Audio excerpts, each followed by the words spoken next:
Welcome to the Heavy Spoilers Show. I'm your host Definition. In this episode we're breaking down the latest DC movie, Birds of Prey. The film is the first big comic book release of the year, and there's a hell of a lot to unpack from it. Throughout this video we'll be discussing all of the ins and outs on the characters featured in the film, the themes behind it, its ending, and the post-credit scene. There will be heavy spoilers here, so if you don't want anything about the film ruined, then I highly suggest that you turn off now. Make sure you subscribe to the channel for videos like this every day, and I just want to give a huge thank you for clicking this. Now let's get into our breakdown of Birds of Prey.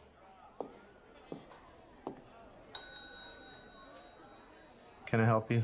Why, yes, you can. I'm here to report a terrible crime. And what terrible crime is that? This one. Okay, so firstly, I won't be doing my typical full plot breakdown that I tend to do, as I did just drop a plot leak video earlier in the week that covers pretty much the entire storyline of the film. So if you're just here to learn what happens in the movie, then you should probably click that video linked above right now and come back to this one for more of an analysis on the film rather than just a summary. We'll be discussing the true meaning of the movie here, and this video on the whole will be predominantly for people who've already watched the film. Anyway, Birds of Prey picks up in the wake of Suicide Squad after the defeat of Enchantress. When we last saw the clown couple, Mr. J was breaking the Harlequinn of crime out of Belle Reeve, but since then the two have broken up. Harley has been kicked out of her house and must now make it on her own without the protection of a former lover. This makes her a target, and it's not long before people start hunting for her. She narrates the majority of the movie, and it's told mainly from her point of view. Though the Joker, or rather Jared Leto, isn't in the film, his presence still looms over it largely, as do a lot of the male figures in the piece. On the whole, Birds of Prey is about the patriarchy of society and how females in the film overcome it. It is a feminist message, and whilst I can see that turning off a lot of people instantly, personally I didn't feel like it forced anything down the audience's throat. It was there if you wanted to see it, and it wasn't if you didn't. However, I don't think that you can deny that it doesn't exist, as pretty much every male character in the film is bad, whether it's the police that Renee Montoya works with, Harley's landlord, or the villain of the movie, Black Mask. Black Mask in some ways controls all of the women in the movie, whether it's appointing Dinah as his new driver, putting a bounty on Cassie's head, and forcing the females to go after her, and all in all he represents a white male in power who pretty much does whatever he wants to the women in his employ. Fans of the comics will know this is a new direction for the character, and the recent revelation in the marketing for the film that the villain is gay may put some die-hard Dark Knight heads off. Again, it's not too heavy in the film, but it definitely shows that this movie is striving for inclusivity and representation. Victor Zsasz is his henchman, and he gets, let's call it, far more preferential treatment than his female peers. He's viewed as almost an equal by Mask, whereas the women aren't. In the comics, Zsasz was a serial killer that carved marks into his skin every time he made a kill. They don't play up quite how sadistic he is here, but he does become integral to the plot after Cassandra steals a diamond from him. This is a great example of a girl who represents the new wave of feminism, going against her male overseers and making a stand that will benefit her rather than them. Harley mirrors this and initially shows that the Joker has no control over her by blowing up Ace Chemicals. This is of course the home of the character in many depictions, and is also where she was created in Suicide Squad. It's a blast in more ways than one that sends shockwaves through Gotham. Black Mask views her as a weak and defenseless female and thinks that now she is no longer under the Joker's protection, that he can kill her without any repercussions. Renee Montoya deduces that Harley and the Joker have fallen out, and because of this she'll be easy to arrest. Renee currently works in the corrupt GCPD and is very much at the mercy of her male superiors. They ignore her ideas, take credit for her work, hold her in place, and thus she must break free, which I'll get into at the end of the video. Personally, I think Renee is the weakest of the cast, and there was just something that felt off about her. I've always been a huge fan of the character in the comics, but whether it's this or the Dark Knight version, it's rare that they get her right. Renee is a lesbian in the source material, and she eventually ended up becoming the Question. She's far better than what the movie allows her to be, and she's definitely the weakest out of the group. However, that doesn't mean the rest of the group follow suit, and I really enjoyed watching Black Canary and Huntress make their big screen debuts. Canary initially works as a singer for Mask, but after demonstrating her skill, the villain promotes her to his driver. In the film, she discovers that she's a metahuman and can use her vocal cords to emit sonic screams. The character would eventually go on to marry Oliver Queen, aka the Green Arrow, and I really enjoyed what they do with her in the film. It's revealed that Dinah is a Mole and Black Mask's organisation, and that she's been feeding information to Montoya on the inner workings of his criminal activities. In the beginning, she seems like a complete subordinate that will never leave the umbrella of Mask's trappings, but she manages to advance from beyond this and break the hold that he has over her and her life. She's a strong lead, and if we get a sequel, I would definitely like to see her take charge of the team, as it's a great depiction of the character. Similar to this, Huntress, played by Mary Elizabeth Winstead, steals every scene that she's in. Over the years, Huntress has taken on many guises, and in some versions of the comic book lore, she's actually Bruce Wayne and Selina Kyle's daughter. This was retconned over the decades until it was eventually shaped into the version that we see on the big screen. Helena Bertinelli has a reputation as the crossbow killer, but her skills go far beyond that, and she's a master of martial arts. Similar to the comic books, Bertinelli was part of a rich family, and she watched them die in front of her. Unlike the original work though, her origins are tied more in with Black Mask and his mobsters in this movie. She was saved as a child, and like Batman, built her skills until she was in peak physical condition. In contrast, unlike Batman, Bertinelli is driven by revenge, and she now targets gang members in order to avenge her parents' deaths. Lastly is Cassandra Cain, who is the biggest departure from a comic book counterpart. In this source material, Cain was the daughter of two world-class assassins, David Cain and Lady Shiva.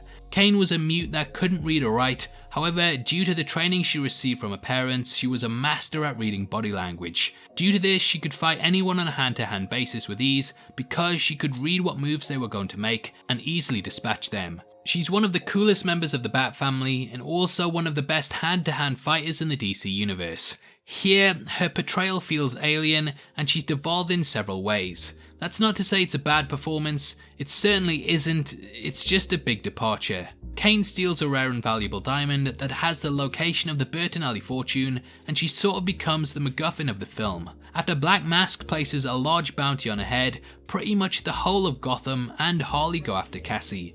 Harley becomes fond of her after growing an attachment, introduces her to a hyena named Bruce Wayne, and eventually the group end up being formed after they realise that Mask is controlling everything and will kill them no matter what. The plot is rather simplistic, but it is told in non-chronological order to keep things engaging.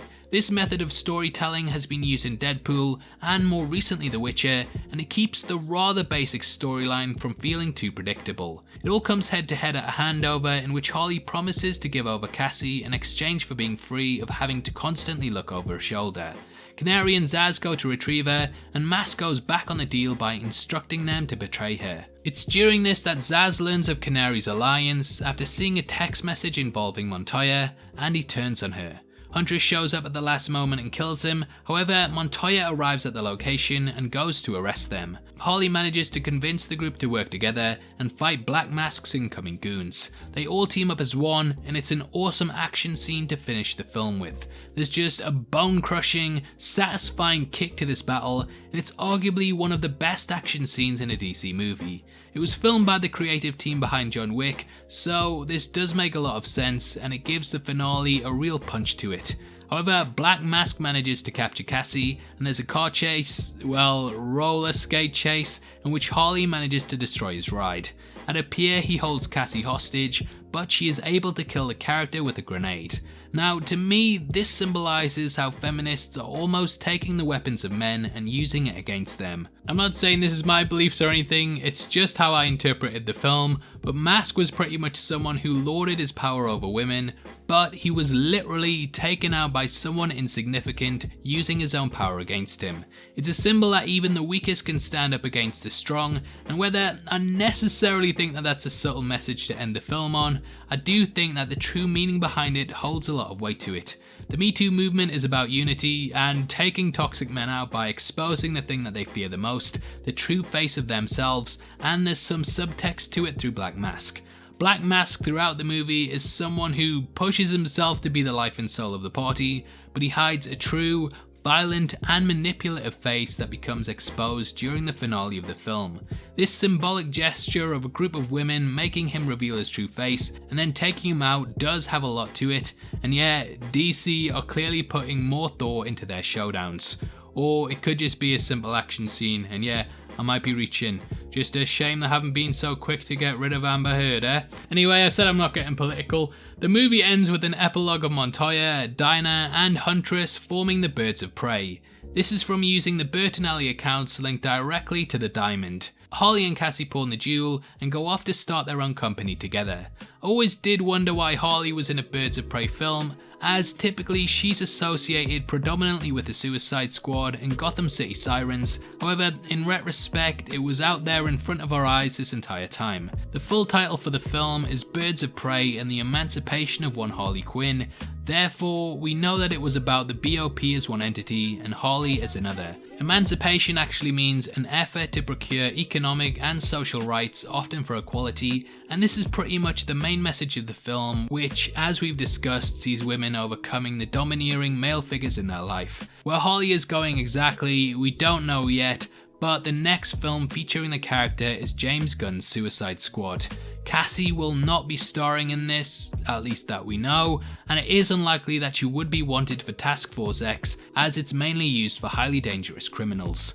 It is likely that Harley will be captured once more by Amanda Waller and locked up. She is still serving a life sentence and will be wanted for the team, so I can see them going in this direction for the future movie. Harley is definitely going to be going in a different direction in the next film, as she's had a sort of change of heart since breaking out of the toxic relationship she had with the Joker. Going forward, it looks like she's going to be much more of an anti-hero. She is definitely a mentor to Cassie now, and she's evolved in many ways. Cassie is of course Batgirl in the comics, and they could potentially go this route with the audio at the end of the film, which I'll get into in just a bit. The movie also leaves room for a Birds of Prey sequel that is more focused on the group, and I would love to see it after this entry. Before we get into the post-credits scene, I just want to let you know we're giving away a free copy of Dr. Sleep to one random subscriber. All you have to do to be in with a chance of winning is like the video, subscribe to the channel and leave your thoughts on Birds of Prey in the comments below. The winner is going to be chosen at random on the 15th of February and the set will be shipped out from then to whoever gets the prize, so best of luck to everyone who takes part.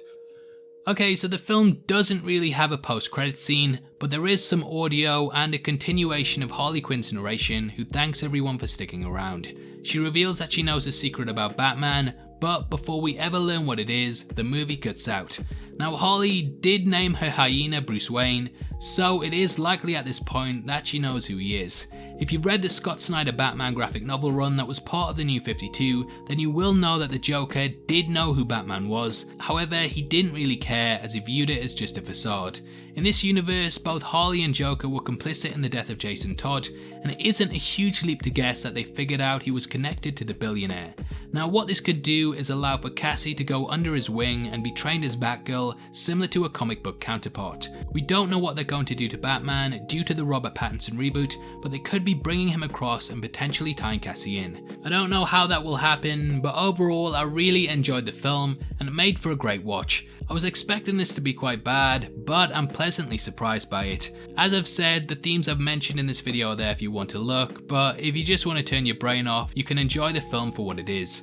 Birds of Prey is a real blast, and I had a good time watching it, and therefore it gets an 8 out of 10. Now obviously I'd love to hear your thoughts on the film and what you want to see in the future. Comment below and let me know, and if you enjoyed this video then please give it a thumbs up and make sure you check out our full breakdown of the new Batsuit details, which are going to be linked at the end. We go over everything you need to know about the upcoming movie, so it's definitely worth checking out if you want to know more. If you want to support the channel from as little as 99 cents a month, then please click the join button below. You get access to content early and can suggest video topics and breakdowns. We massively appreciate it, and it goes a long way to helping videos like this get made. If you want to come chat to us after the show, either follow us at DefinitionYT or click the Discord link in the description below. Those are the best ways to keep up to date with heavy spoilers, so hopefully we see you over there very soon. This is a channel for people who are super into superheroes, so if that's the kind of thing you like, hit subscribe. Thank you for taking the time to watch this. I've been Definition, you've been the best, and I'll see you next time. Take care, peace.